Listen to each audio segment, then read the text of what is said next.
नमस्कार दोस्तों, आप सभी का स्वागत है आपके अपने YouTube चैनल पर। दोस्तों आज की वीडियो में बात करने वाले हैं ब्राइटकॉम ग्रुप स्टॉक के बारे में।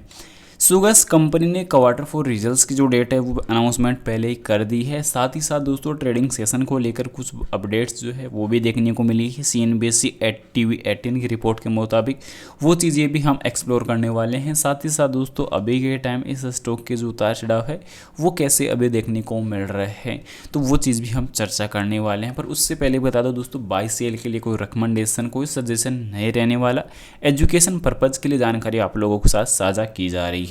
तो फिलहाल प्राइस पर अगर हम इस स्टॉक की चर्चा करते हैं तो लास्ट जो क्लोजिंग रही थी दोस्तों वो काफ़ी वीक रही थी, क्योंकि गिरावट के साथ क्लोजिंग थी जो 8 रुपये 14 पैसे पे क्लोजिंग नजर आई थी। पर अभी मेन चीज़ दोस्तों जो वीकली रिपोर्ट कंपनी ने लास्ट टाइम मेंशन की थी, तो उसके अनुसार दोस्तों अभी के टाइम जो CNBC की रिपोर्ट जो निकल के आई है इसमें देखने को मिला कि अपने व्यापार निलंबन की स्थिति को रद्द करने के संबंध में कंपनी ने कहा कि उसने एक्सचेंज द्वारा निर्धारित प्रमुख जो लक्ष्यों को पूरा कर लिया है और सभी संरक्षणों को अंतिम रूप देने की जो चर्चा है वो अभी के टाइम चल रही है। ये चीज़ काफ़ी इंपॉर्टेंट निकल के आई है कि हाँ कहीं ना कहीं वापस जो है कंपनी मार्केट में लौटती हुई नज़र आ सकती है।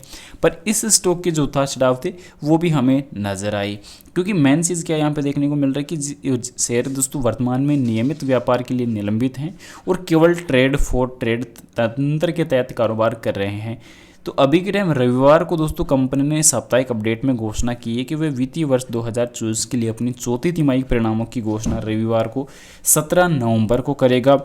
और साथ ही साथ दोस्तों यहाँ पे देखने को जो मिल रहा है कि जो कॉन्फ्रेंस कॉल्स भी जो है 19 नवंबर को आयोजित होने वाली है निवेशकों के लिए, जो कहीं ना कहीं काफ़ी इंपॉर्टेंट रह सकती है।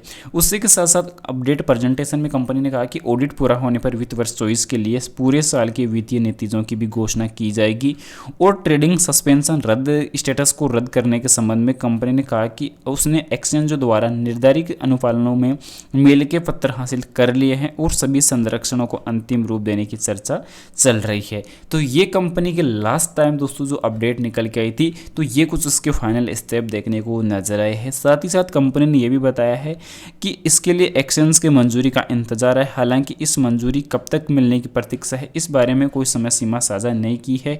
और ब्राइटकॉम वित्त वर्ष 25 के लिए पहली और दूसरी तिमाही के नतीजे भी घोषित करने वाला है। तो ये चीज़ भी कंपनी ने बता दी है कि कंपनी ने कोई फाइनल इस चीज़ के लिए डेट मेंशन नहीं की है, पर जल्द ही ये भी आ जाएंगे, क्योंकि प्रेजेंटेशन के लिए कोई समय सीमा साझा नहीं है।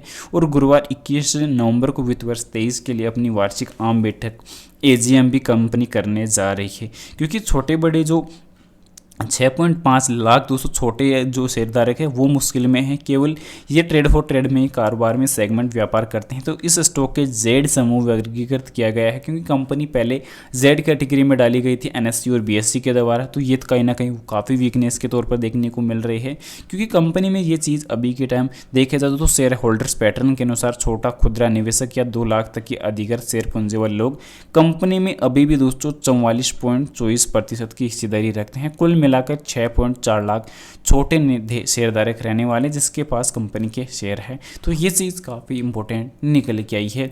पर अभी दोस्तों कंपनी ने फाइनल स्टेप इस चीज़ पर कुछ जो है अपडेट दिया नहीं है कि कंपनी कब तक और चीज़ें जो है वो मार्केट में रिलीज कर सकती है। तो कंपनी के क्वार्टर 2 की डेट अभी नहीं आई है, क्वार्टर 1 की अभी डेट नहीं आई है, और ना ही दोस्तों कंपनी के सस्पेंशन पर जो अपडेट आई है, क्योंकि सस्पेंशन पर मेन चीज़ ये है कि NSE और BSE की तरफ से फाइनल जो स्टेटमेंट है वो आएगा। उसी के बाद दोस्तों कुछ जो है नया डिसीजन लिया जाएगा।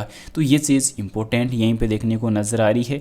अगर इस सेगमेंट में अगर कुछ और चीज़ों पर अगर हम एक्सप्लोरिंग अगर करते हैं, तो कंपनी का जो लास्ट टाइम जो देखने को डेटा मिला था उसमें कंपनी के कुछ रिजल्ट्स पे कमजोरी 24 करोड़ के लॉस के साथ नजर आई थी। एनालिसिस अगर हम देखते हैं तो कंपनी के कुछ नेगेटिव पॉइंट और पॉजिटिव पॉइंट भी रहने वाले हैं। पॉजिटिव ये देखने को मिल रहा है कि कंपनी ऑलमोस्ट कर्जमुक्त बताई जा रही है। स्टॉक अपने बुक वैल्यू से 0.21 गुना कारोबार ऊपर कर रहा है। प्रॉफिट की ग्रोथ 27% जो पॉजिटिव बताई जा रही है पिछले 5 सालों में। पर कंपनी के अंदर प्रमोटर्स की होल्डिंग में भी तेजी से गिरावट नजर आई है। ये चीज़ भी कहीं ना कहीं काफ़ी वीक नज़र आ रही है।